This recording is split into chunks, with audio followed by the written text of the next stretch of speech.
Hola, hola, bendiciones para todos. El día de hoy vamos a continuar con nuestro estudio de Malaquías, entonces para que el tiempo nos rinda, porque está muy sustancioso este capítulo, vamos entonces a comenzar. Señor, te damos muchas gracias porque estamos aquí nuevamente ante tu presencia con un corazón dispuesto a aprender, para que tú nos instruyas, nos transformes, nos guíes con tu preciosa y bendita palabra. Yo ruego que con tu Santo Espíritu tú seas abriendo nuestro entendimiento, dándonos la humildad para nosotros reconocer aquellas cosas en las que necesitemos cambiar, mejorar. Nuestro corazón está dispuesto para agradarte a ti. Enséñanos a hacer tu voluntad. Te lo pedimos en el nombre de Jesús y te damos gracias. Amén y amén. Ok, entonces vamos a leer Malaquías capítulo 3. Les leo en la Reina Valera.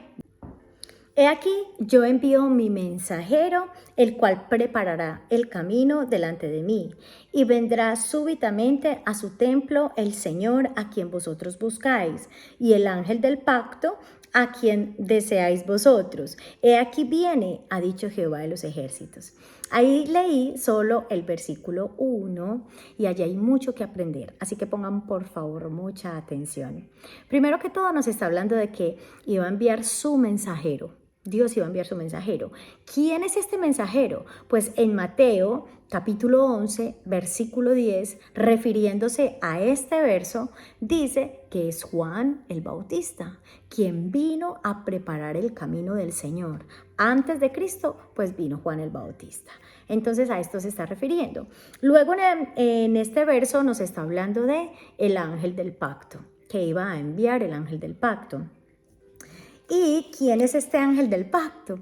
Pues la Biblia nos lo deja muy claro. En Mateo 26, 28 dice que Jesús es el ángel del pacto, porque a través del sacrificio de Jesús en la cruz, nosotros ya estamos bajo ese nuevo pacto. Lo vemos claramente. Entonces es hermoso.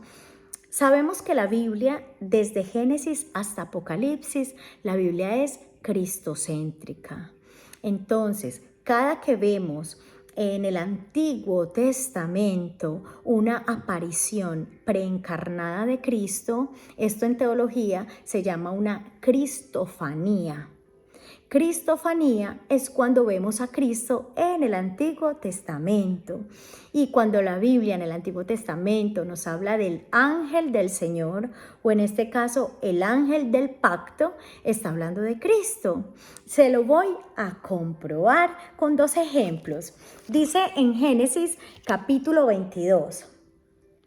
Aconteció después de estas cosas que probó Dios a Abraham y le dijo, Abraham, y él respondió, heme aquí.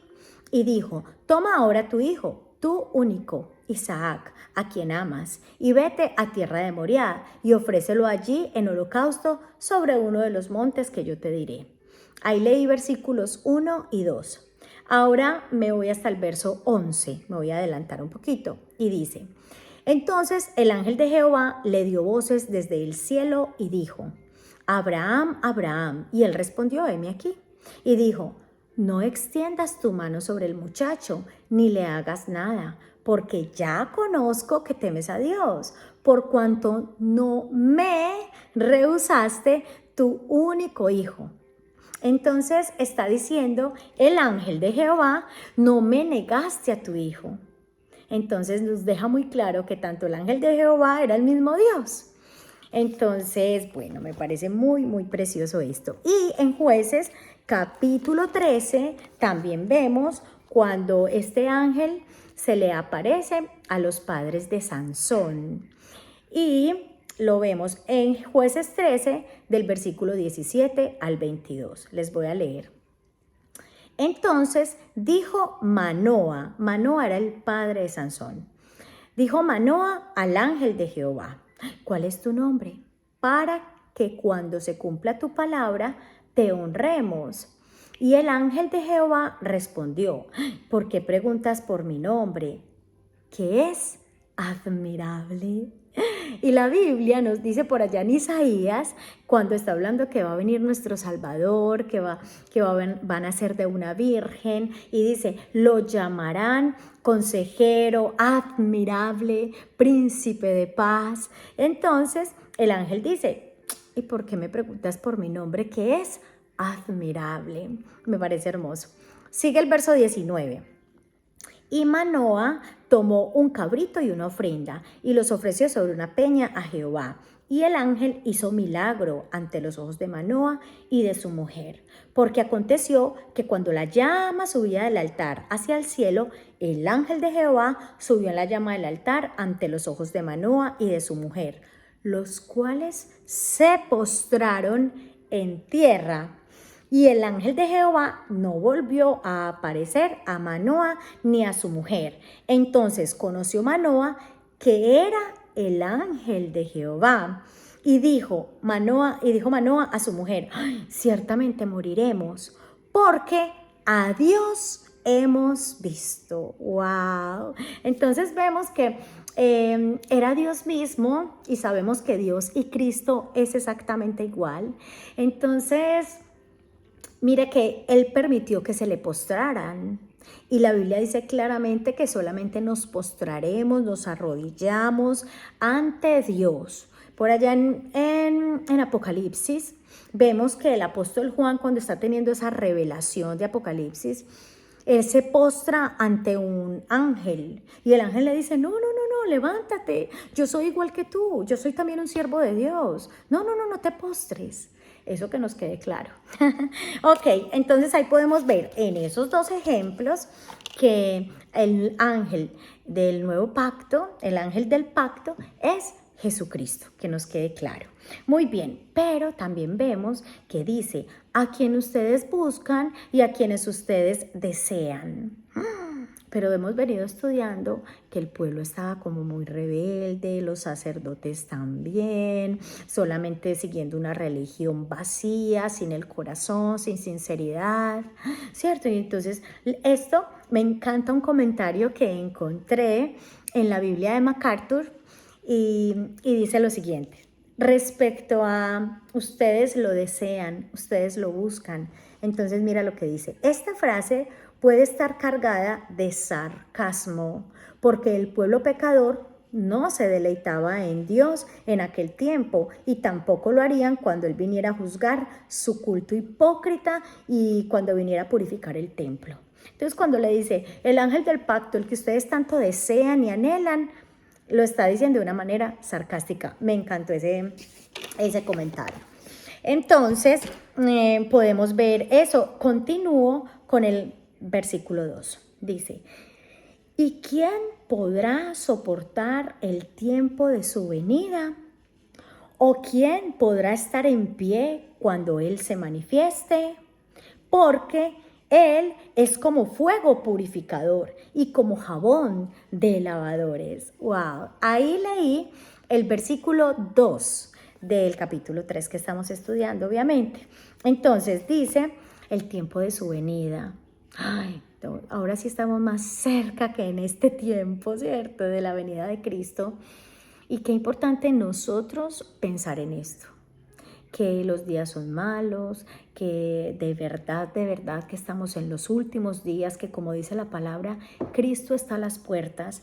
Y cuando Jesús vino a este mundo, la primera vez que vino, Él vino para traer salvación, para dar perdón, para llamar al arrepentimiento. Y aún esa puerta abierta de perdón, de salvación, de vida eterna, la puerta está abierta, Jesús está tocando a los corazones y todavía hay tiempo de arrepentirse, de vivir esa vida plena y abundante en Cristo Jesús. Pero cuando Él venga la segunda vez, ya Él no va a venir a predicar arrepentimiento, ya no va a haber oportunidad, ya dice la Biblia que viene para juicio. A aquellos que lo rechazaron van a ser juzgados. Entonces, qué bueno que nosotros pensemos en la venida de Cristo. Si fuera hoy, porque la Biblia nos dice que Él va a venir como ladrón en la noche, que Él no va a avisar. Entonces tenemos que estar preparados, que nos halle velando, que nos halle andando en el Espíritu, buscando complacer su corazón, buscando la palabra, buscándolo en oración, aprovechando el tiempo, fortaleciendo nuestra fe y nuestro espíritu, como usted lo está haciendo en este momento, que está aprendiendo más de la palabra de Dios, pero que sea una constante en nuestra vida. Si llega Cristo y nos encuentra así, gloria a Dios. Pero pues es bueno que cada uno analicemos cómo tenemos nuestra vida, si la tenemos en orden, conforme a la palabra, si estamos verdaderamente alimentando nuestra fe y rindiéndole nuestra vida al Señor. Muy bien, entonces es importante pensar en la venida de Cristo. Ahora, también nos dice que Él va a venir como fuego purificador y como jabón de lavadores. Ahí les voy a leer un comentario de la Biblia Diario Vivir, que es la que por lo regular leo. Entonces dice, en el proceso de refinar metales, el metal bruto se calienta con fuego hasta que se funde. Entonces las impurezas se separan del metal y suben a la superficie. Luego, estas son recogidas y desechadas para que solamente quede el metal puro. Sin este calentamiento y sin esta fundición no habría purificación. Una vez que se quitan las impurezas flotantes, la imagen del metalúrgico se refleja en la superficie clara y pura. A medida que nosotros somos purificados por Dios, las personas a nuestro alrededor podrán ver mejor su reflejo en nuestra vida. Dios dice que los levitas debían ser particularmente receptivos al proceso de la purificación de Dios en sus vidas.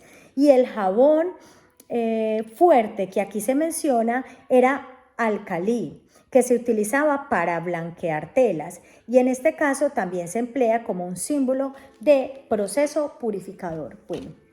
Entonces, está diciendo que el Señor va a venir, dice, como fuego purificador y como jabón de lavadores. Entonces nos deja muy claro el propósito, purificar, pulir, ¿cierto? Viene con ese propósito y obviamente esto nos duele, ¿cierto?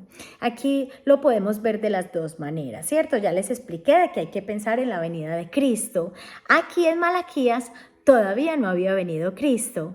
Para nosotros ya vino, ¿cierto? La primera vez. Ellos todavía no habían experimentado esa primera venida. Entonces, en esa primera venida, Él manifiesta su perdón, su amor, salvación, pero todos aquellos que recibimos a Cristo en nuestro corazón, empezamos ese proceso de ser purificados, de ser pasados por el fuego, para que salga nuestra fe más preciosa que el oro, nos dice también la palabra. Entonces, tener presente que todos aquellos que estamos en Cristo, pues no vamos a ser librados de las tribulaciones. Vamos a vivir situaciones adversas, claro que sí, vamos a pasar por momentos de mucho calor, de mucha presión, de mucho fuego, donde uno dice, ay, ya no más, pero ese fuego va a ser para bendición. ¿Para qué? Para purificarnos. Lo mismo dice que como un jabón de lavadores. Entonces, ¿qué es lo que hace el jabón? Pues limpiar.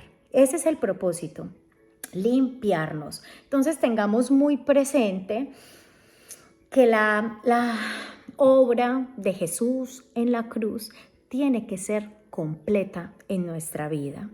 ¿Qué quiere decir esto? Que cuando nosotros recibimos a Cristo en nuestro corazón, recibimos esa gracia, ese regalo de la salvación, entonces somos perdonados, recibimos esa gracia perdonadora. Pero no debe de ser suficiente. No nos podemos quedar solamente perdonados, sino que también debemos tener esa gracia transformadora, la que nos limpia, nos moldea, nos pule y nos forma más a la imagen de Cristo. Para esto, pues tenemos que poner de nuestra parte. Lo del perdón, bueno, lo recibimos en nuestro corazón y por su gracia y por su amor, Él nos da la vida eterna. Pero para ser transformados, sí o sí, nosotros tenemos que darle al Señor esa libertad y dejarnos realmente moldear por Él. Mira que en 1 de Juan capítulo 1, verso 9, dice, si confesamos nuestros pecados, Dios es fiel y justo para perdonar nuestros pecados. Hermoso. Ay, sí, me encanta que perdone nuestros pecados. Pero hay otra parte que dice, ahí mismo, y termina el versículo, y para perdonarnos y para limpiarnos de toda maldad. Entonces, también tenemos que permitir que el Señor nos limpie, nos santifique día a día, someternos a Dios, a su palabra, que su Santo Espíritu nos guíe, porque en nuestra humanidad siempre vamos a querer ir en contravía de lo que Dios quiere para nosotros. La Biblia dice que la carne, o sea, nuestra humanidad, y el Espíritu siempre están en una constante batalla. ¿Y quién va a ganar? Pues el que usted más alimente. Si usted vive más en la presencia de Dios, orando, buscando al Señor, seguramente cuando llegue la tentación, usted va a poder resistir. Seguramente cuando lleguen las pruebas que lo van a querer apartar del camino, usted va a seguir firme. ¿Por qué? Porque ha fortalecido su espíritu. Pero si usted es una persona que no lee la palabra, que no ora, que no anda en comunión con otros hermanos en la fe y todo esto, difícilmente usted va a salir vencedor, porque aunque Cristo ya nos dio la victoria en la cruz, nosotros debemos día a día tomar nuestra cruz, negarnos día a día y andar en pos de Él, morir a nosotros mismos, crucificar esta carne con sus pasiones y deseos, como nos dice la Biblia. Entonces, muy bien, el verso 3 nos dice, y se sentará para afinar y limpiar la plata, porque limpiará a los hijos de Leví, los afinará como oro y como plata, y traerán a Jehová ofrenda en justicia, y será grata a Jehová la ofrenda de Judá y de Jerusalén, como en los días pasados y como en los años antiguos. Entonces está hablando cuál es el propósito. Él quiere ¿qué? Perfeccionarnos, Él quiere prepararnos. Entonces, todavía estamos a tiempo, todavía estamos a tiempo. Yo personalmente le oro mucho al Señor con un versículo que dice, ordena mis pasos con tu palabra y ninguna iniquidad se enseñoree de mí, me domine. Señor, que tu palabra sea la que guíe mis pasos, dice el Salmo 119, verso 133. Es necesario que todos los días estemos ordenando nuestro camino delante de Dios. Muy bien, el verso 5 dice, y vendré a vosotros para juicio. Entonces, en la primera dice, para limpiarlos, para limpiar la plata, para afinarlos como al oro, ¿cierto? Pero ya luego dice, para juicio, va a haber ese juicio. Y es bien importante que tengamos también esto presente. Dice, y seré pronto testigo contra los hechiceros, adúlteros, contra los que juran mentira y los que defraudan en su salario al jornalero, a la viuda y al huérfano, y a los que hacen injusticia al extranjero, no teniendo temor de mí, dice Jehová de los ejércitos. Entonces, andar en el temor de Dios es fundamental. Ya lo hemos hablado una y otra vez. Entonces, pidámosle al Señor un corazón temeroso de Él, que en todo tiempo tengamos presente que Él nos está observando, que ese temor de Dios nos aleje y nos haga resistir las tentaciones que enfrentamos en nuestro diario vivir. Ok. Sigo para el capítulo 6 y aquí viene un tema, para el versículo 6. Malaquías 3, verso 6. Y aquí viene algo muy especial y a la vez muy polémico, que voy a transmitirlo con mucho amor, con temor y temblor, y espero que sea el Señor hablando a nuestras vidas y Dios pues a través de mí, ¿cierto? Entonces dice, porque yo Jehová no cambio por esto, hijos de Jacob, porque yo Jehová no cambio por esto, hijos de Jacob, no habéis sido consumidos. Desde los días de vuestros padres os habéis apartado de mis leyes y no las guardasteis. Ay, me encanta. Volveos a mí y yo me volveré a vosotros, ha dicho Jehová de los ejércitos. Mas dijisteis, y en qué hemos de volvernos. Ahí, en esa partecita, podemos ver que Dios está llamando al arrepentimiento.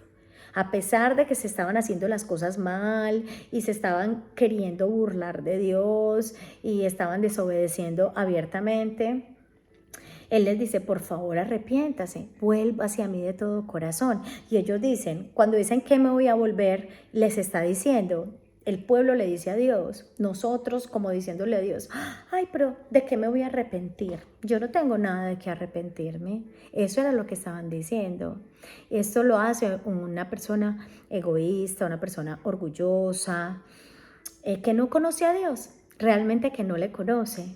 Y a veces podemos estar y nos ufanamos diciendo, tengo tal creencia o leo la Biblia o voy a la iglesia y realmente nuestra vida no está glorificando a Dios. Entonces tengamos mucho cuidado porque Dios mira la intención del corazón y a veces podemos estar haciendo muchas cosas para Dios, pero realmente no los conocemos, entonces, y no estaríamos agradándole, entonces tengamos mucho cuidado.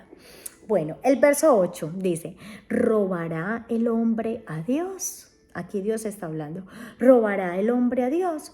Pues ustedes me han robado y dijeron, ay, ¿en qué te hemos robado?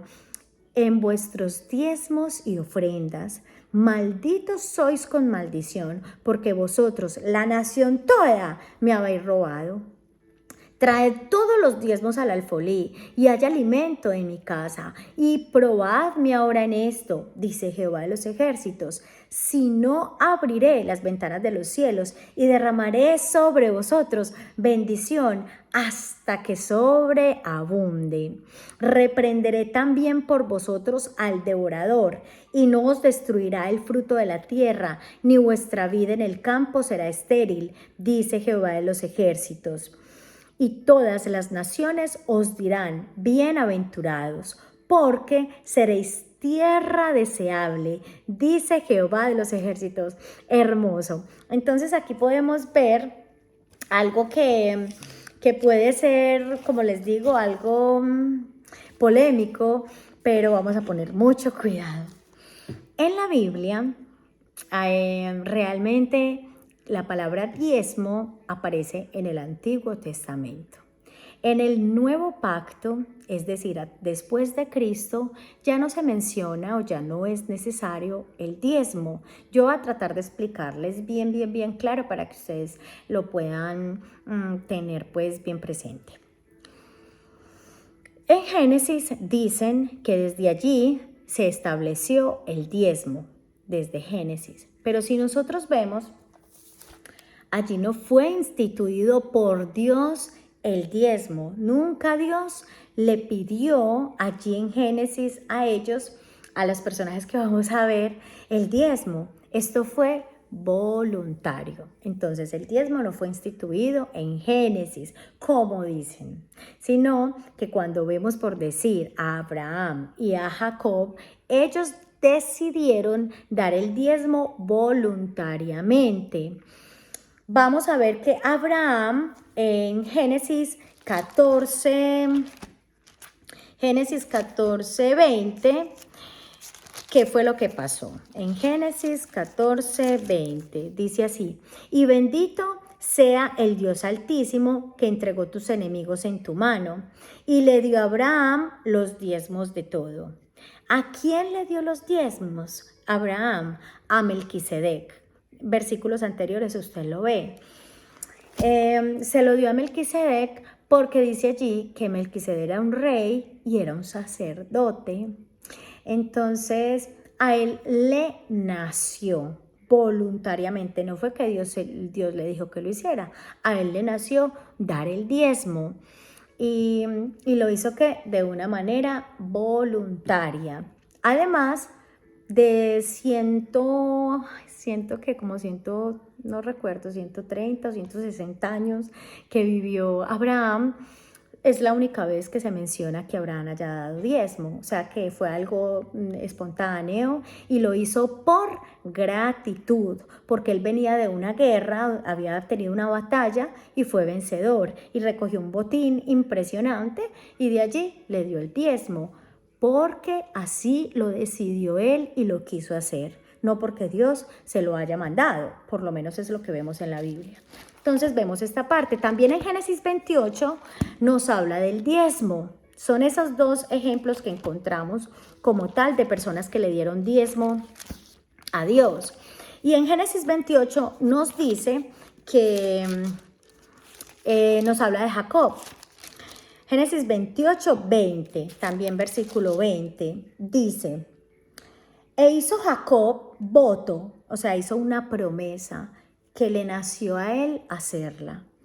Hizo Jacob voto diciendo: si fuere Dios conmigo y me guardare en este viaje en que voy, y me diere pan para comer y vestido para vestir, si volviere en paz a casa de mi padre, Jehová será mi Dios, y esta piedra que he puesto por señal será casa de Dios. Y todo lo que me dieres, de todo lo que me dieres, el diezmo apartaré para ti.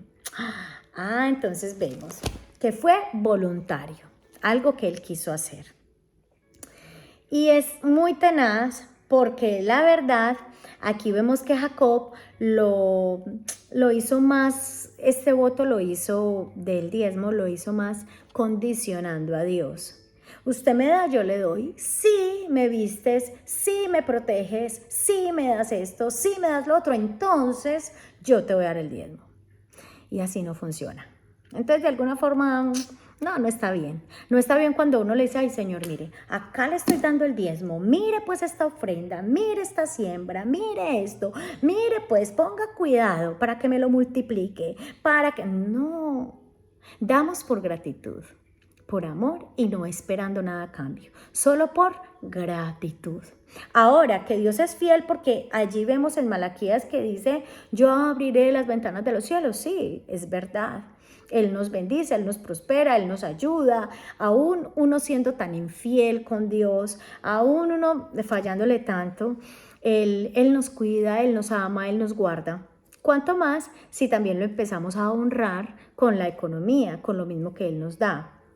Pero a lo que quiero llegar y dejar muy claro es que la palabra diezmo como tal pertenecía al Antiguo Testamento. Nada que ver con el Nuevo Testamento, que ya les voy a explicar. Y esas dos personas que vemos que ofrecieron diezmo, lo hicieron de una manera voluntaria. Uno por gratitud, otro por... no sé, yo lo tomo como que manipulando a Dios, como que bueno, si tú me das, yo te doy, y algo así. El hecho es de que en ninguno vemos que Dios se lo ordenó, ¿cierto? Primero. Ahora, la Biblia también nos habla de una ofrenda obligatoria. Hay unas ofrendas obligatorias en el Antiguo Testamento. Y esto lo podemos ver en Génesis 41:34 y en Génesis 47:24.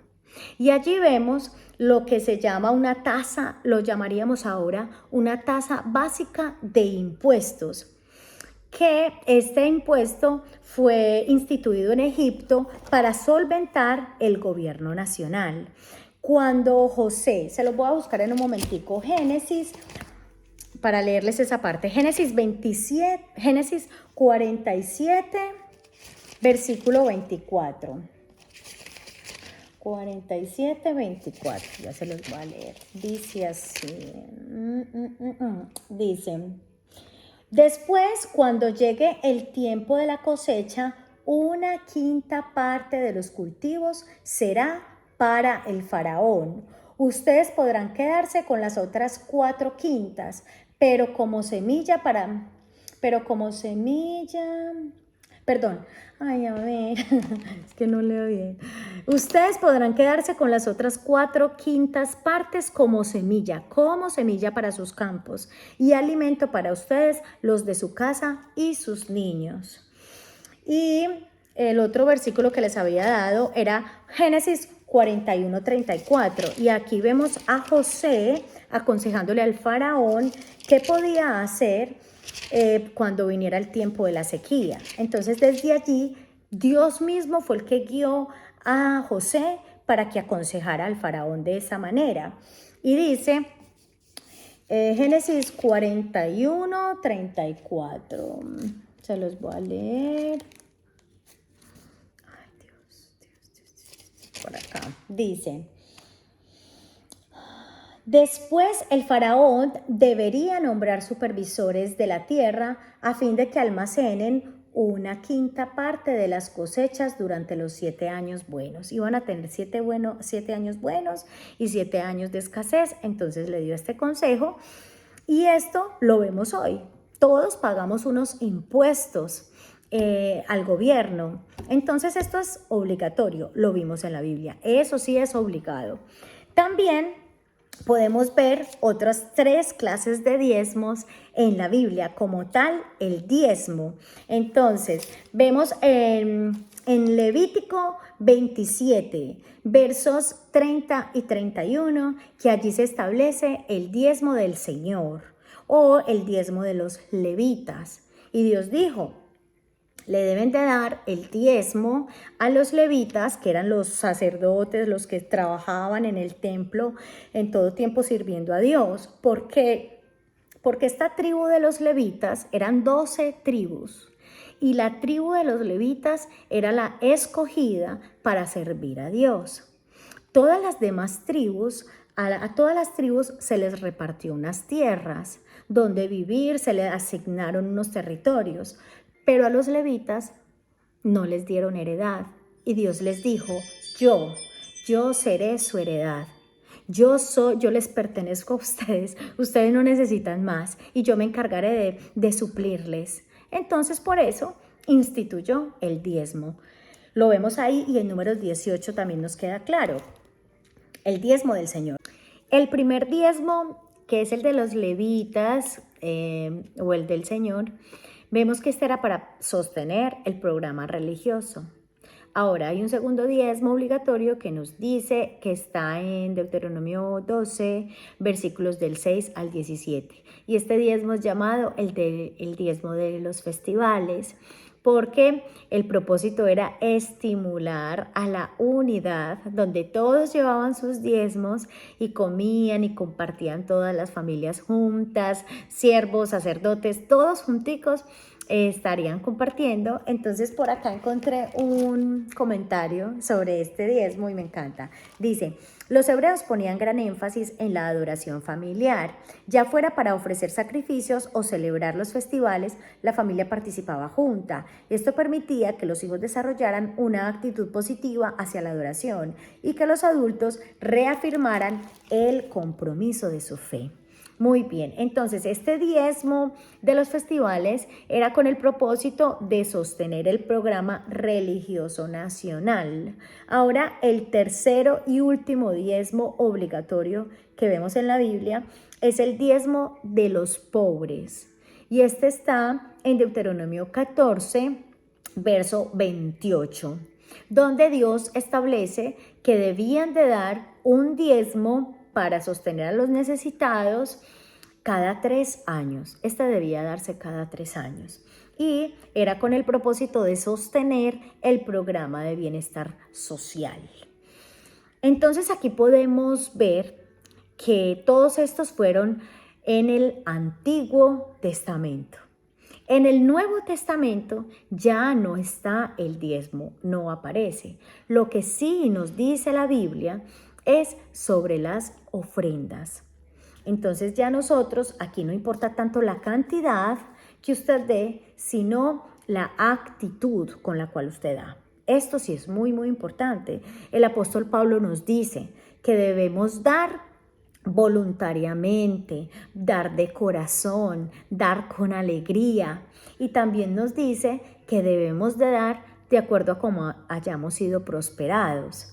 Entonces, a veces hay meses o semanas que son mejores que las otras o que son más difíciles que las otras. Entonces, a veces puedes dar el 10, otras veces quizás menos, otras veces quizás más. Lo importante es que tú lo des con todo el corazón. Lo que yo he escuchado es que realmente dar el diezmo sería como lo mínimo, ¿cierto? Como lo mínimo, porque si antes bajo la ley se daba el diezmo, pues ahora bajo la gracia deberíamos dar más. Pero realmente vuelvo y hago el énfasis que Jesús lo hizo mucho cuando la viuda pobre, por ejemplo, que dio de corazón. Entonces, esto es lo que importa. Y aclaro también que la Biblia dice que más que sacrificios, ofrendas, diezmos, más que sacrificios, Dios quiere obediencia. Entonces lo que quiere es que le ofrendemos principalmente nuestra voluntad, nuestros deseos, nuestros sueños, nuestro tiempo, nuestra vida misma. Es lo que Dios espera de nosotros. Entonces, bueno, espero que haya quedado algo claro lo de los diezmos. Si tiene preguntas, dudas respecto a este tema o al que usted quiera, puede hacer aquí los comentarios y yo estaré al pendiente para darle respuesta. Ya luego nos da una promesa muy hermosa donde nos dice que Él nos va a proveer, que Él nos va a dar en abundancia, que Él va a reprender. Dios es el que reprende, nosotros no. Él reprenderá al devorador por nosotros. Entonces es una promesa de que Él nos va a proveer, nos va a proteger. Y dice, ahí vamos a ser tierra deseable, seremos verdaderamente el pueblo de Dios, porque no hay ídolos y no hay amor al dinero y damos de lo recibido de tu mano, de eso damos. Damos con amor, con gratitud. Entonces pidámosle a Dios ese corazón generoso, alegre para dar, para ofrendar, para servir, porque hay que entender que por decir en las congregaciones, los ministerios en sí tienen unas responsabilidades, unos gastos. Entonces, qué lindo yo decir, cada uno de nosotros decir, heme aquí presente con esta ofrenda de amor, ¿cierto? Muy bien, voy a continuar ya para terminar, versículo 13, dice, diferencias entre el justo y el malo. Vuestras palabras contra mí, dice Dios, han sido violentas. Y dijisteis, ay, ¿y en qué hemos hablado contra ti?